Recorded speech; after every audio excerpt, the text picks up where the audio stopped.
Virginia, 1842.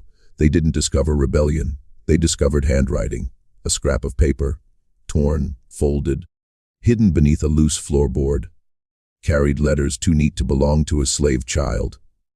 The ink was faint, but the meaning was clear. On one Virginia plantation, enslaved children were doing something forbidden. They were reading, and were writing, and no one could explain how. I was 12 years old then.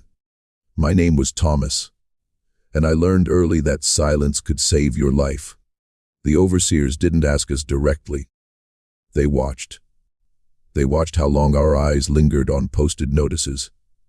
They watched which children counted too quickly. They watched who understood instructions the first time. They set traps. Numbers spoken aloud, crates marked with symbols, papers left where we could see them. And one by one, children failed without speaking a word. Not because we talked, but because we knew we had been taught in secret. Not by books, not by daylight, but by one man. He was old enough to be invisible, quiet enough to be trusted, patient enough to wait.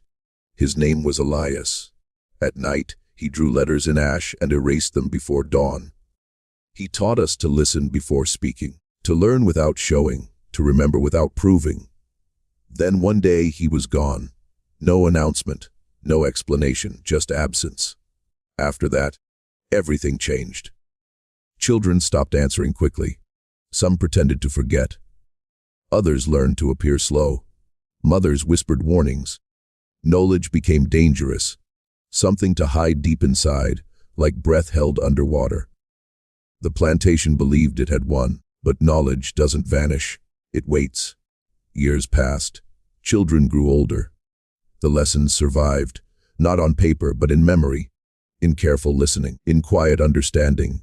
Elias never returned, but his teaching did, not loudly, not boldly, but patiently, because some lessons are not meant to be seen, only carried, and in a world that tried to erase thought itself.